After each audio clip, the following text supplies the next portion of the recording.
Hello and welcome to my channel. Today we're going to be talking about homeschooling in the state of North Carolina. And we're going to begin with the HSLDA website, which if you have legal questions or legal concerns, you can join them and get help from them or assistance from them. I believe it's only $10 or $12 a month, and I'm not an attorney, so I can't help you with legal concerns, but I can go onto their website and read some of it to you, and you can look it up, because maybe it's a year after I did this video that you're viewing it, so that you might want to look it up and see what updates they have. And it says right now that North Carolina law defines a homeschool as a non-public school consisting of the children of not more than two families or households where the parents or legal guardians or members of either household determine the scope and sequence of academic instruction, providing academic instruction, and determine additional sources of academic instruction. You may choose to operate your homeschool as one of the two different types: non-public schools, a qualified non-public school, or a private religious school or a school of religious charter. The requirements are the same regardless of the type of homeschool, and they are listed below. 1. You have to submit a notice of intent, it states, and it gives you more information, and it says it's only required once. And you can read more about that. It says that you must include your name and address of your homeschool and the name of your homeschool's owner and chief administrator. So, which would probably be you. Okay.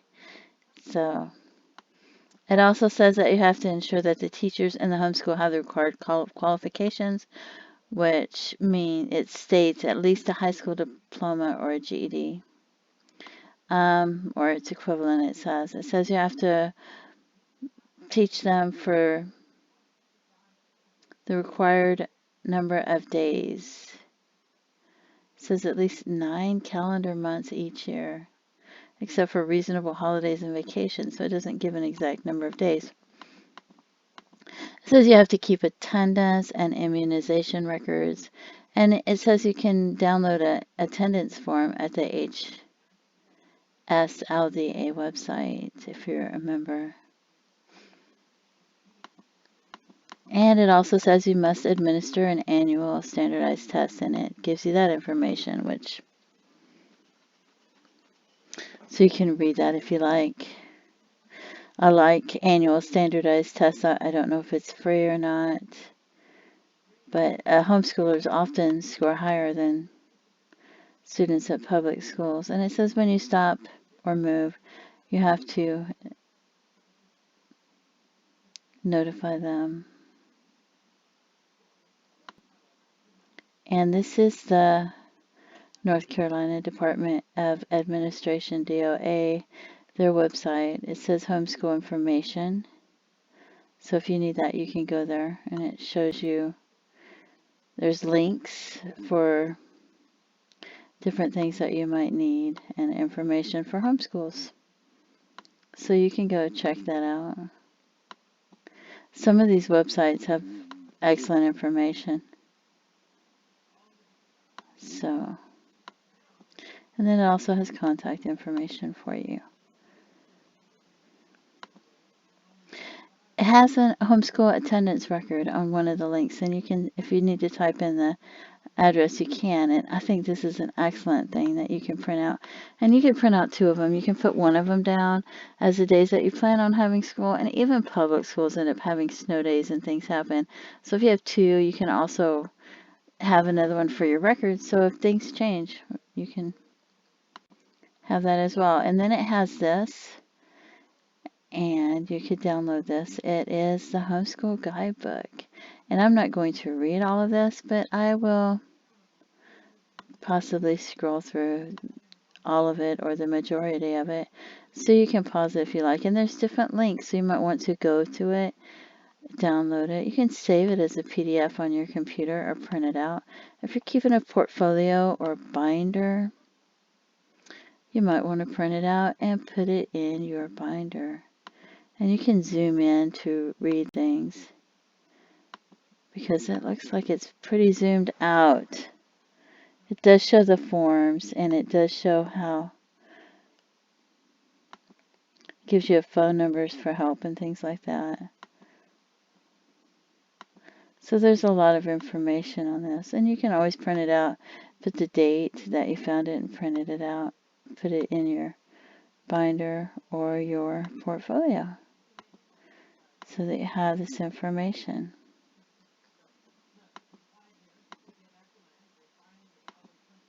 It has a list of test vendors, which might be helpful.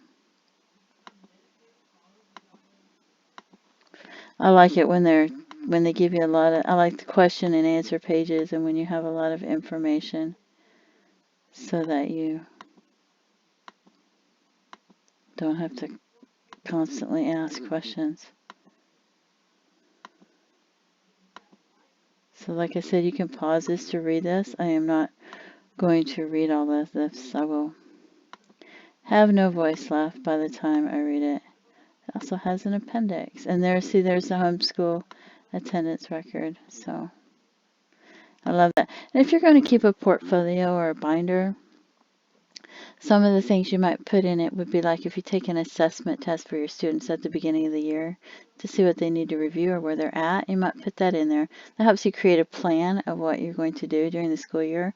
Your state homeschool laws, you might print that out, put it in there, and put the date on it. Copy of any forms filed and proof of that, a couple of your calendars or attendance records. When you're brainstorming your favorite resources online or books or workbooks, you might put that down, and then the actual list of resources that you use, or you can highlight them if you like. List of field trips you plan on taking when you're brainstorming. You might want to print out the contents from the websites that you use if you use iExcel or workbooks to show the curriculum and the list of activities. Student sample work. You might have your students do their own binder as school project because they might want to showcase their best work, but you might want to show a progressive or a variety of skills. There's different types of binders or portfolios, depending on what you want. Proof of field trips taken, like flyers or a leaflet with a date on it, photos, a video, maybe your student writes a paper on what they enjoyed the most, a weekly schedule. You might want to throw that in your binder. A daily log of activities where you put like day 1, the date, the time, the subject, the book or website they're using for the subject, and the activity that they're doing in the subject. And when you do the last subject of the day, you're going to put the start and the end time of it. So you might, especially if you're doing day 1 and the date, day 2 and the date, day 3 and the date, as you go along with your daily log of activities, you'll know exactly how many days they were taught for. So that is also like having another attendance record. Any tests or quizzes you give them, if they do a self-evaluation, you might write little assessments every now and then, and every 6 to 8 weeks you might want to give them an assessment for each subject. And at the year end, you might want to give them a more detailed assessment for each subject. And you might put in there, you want to put a positive spin to it. So if they're struggling with reading during the year, you put, oh, they're behind in their reading a bit, or they're struggling a bit, but they have such a positive attitude and they're working really hard. So at the end of the year, you might want to put, they went up 5 reading levels this year, and we think it was because of their positive attitude. So that way, when they look back on it, they can take pride in their work. Any standardized test taking that they took, you might want to put that in your binder. Volunteer work, you might want to create certificates or have people write things out for you and throw that in the binder. That might help with like if they're going to college and things. If they're taking classes outside of the home, like swimming classes at the YMCA, art classes at a museum or anything like that, you might want to create a certificate or have people fill it out for you and write it so that you can throw that in their binder. Contacts with emails and addresses, phone numbers for schools or homeschool support groups. If they do career type field trips, you might want to have them create questions of the education required, the type of skills they need during the day, like maintaining schedules, meeting deadlines, problem solving, leadership skills, organizing skills, and their computer usage if they're doing emails or presentations and things like that. That will help them, know what kind of education they might need for different careers, and it might just help them with interviews. later, or just communication skills. And those are some of the things that you might want to put in your binder or portfolio if you keep it, which is an excellent keepsake to have for you and your students later when you look back on it. And if you're looking for assessment tests, I love these, but there's different places on the internet where you can find assessment tests. So you can go over this and you can print it out. You can save it as a PDF form on your computer. You don't have to print out all the pages, but you have them do something like this and you can see if they're making simple mistakes and go over it with them, or if they're caught up and they're stuck in certain areas. And that way you can tell what level they're on so that you can create a plan for your school year and what you're going to be teaching them.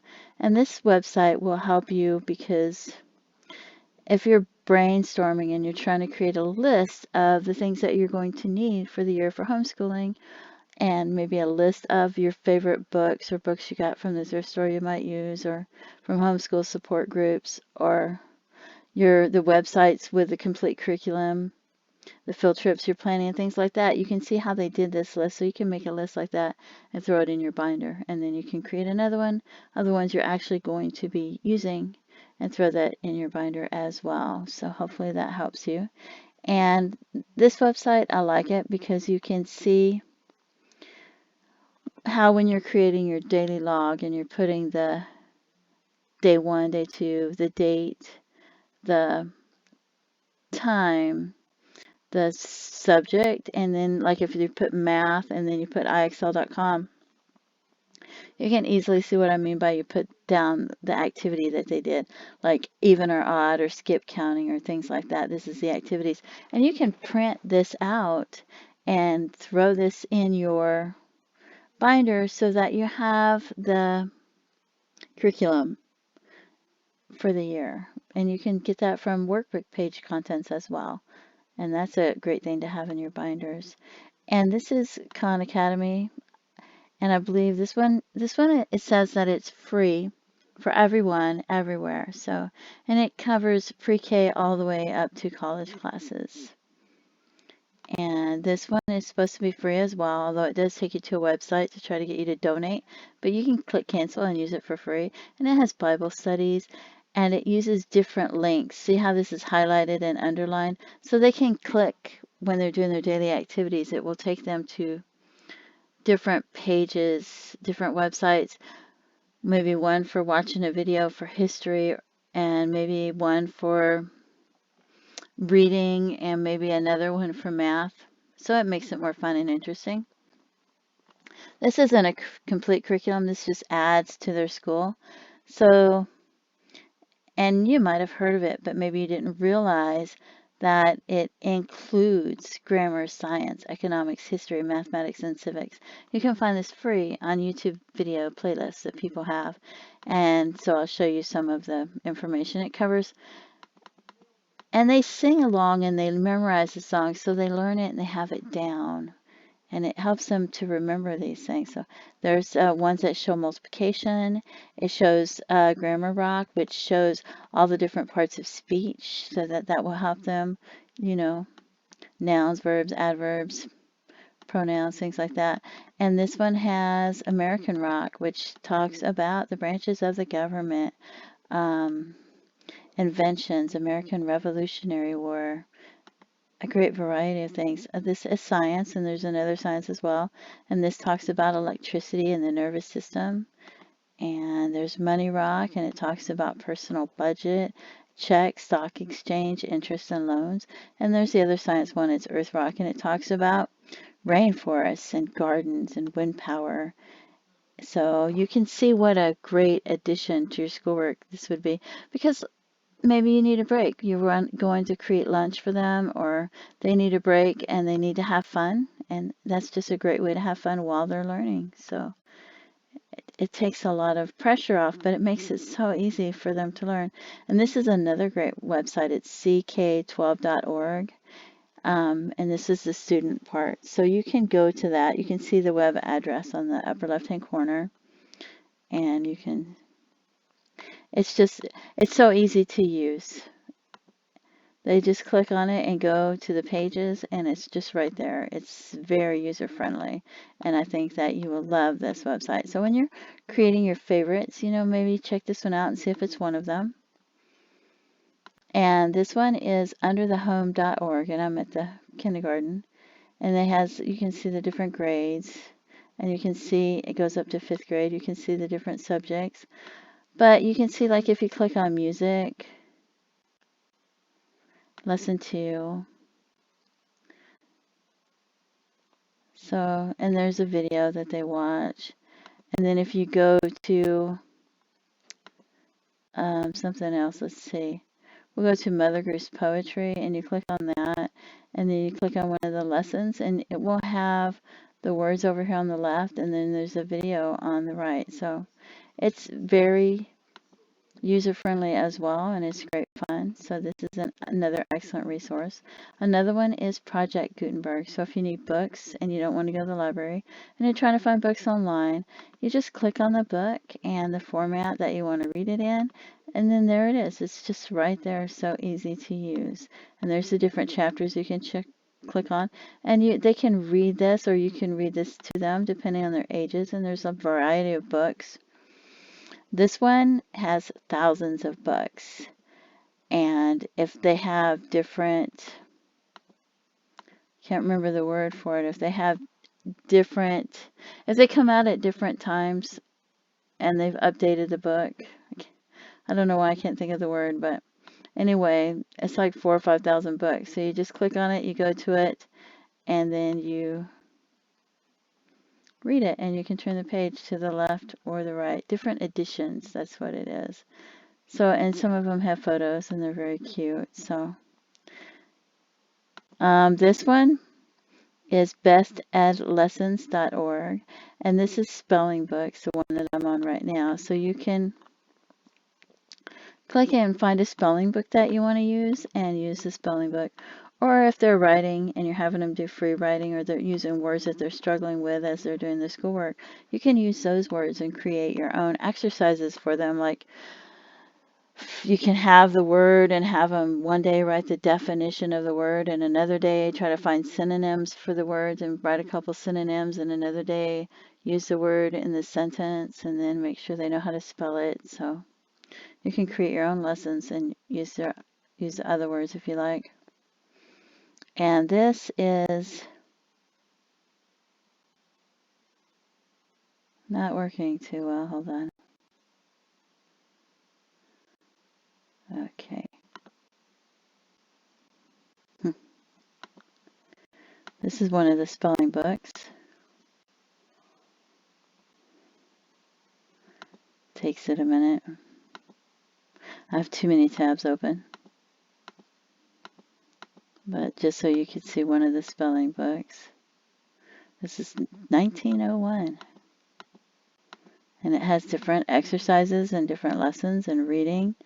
So you can see if it's something that you're interested in or something that you like. And that just gives you an example of some of the spelling books.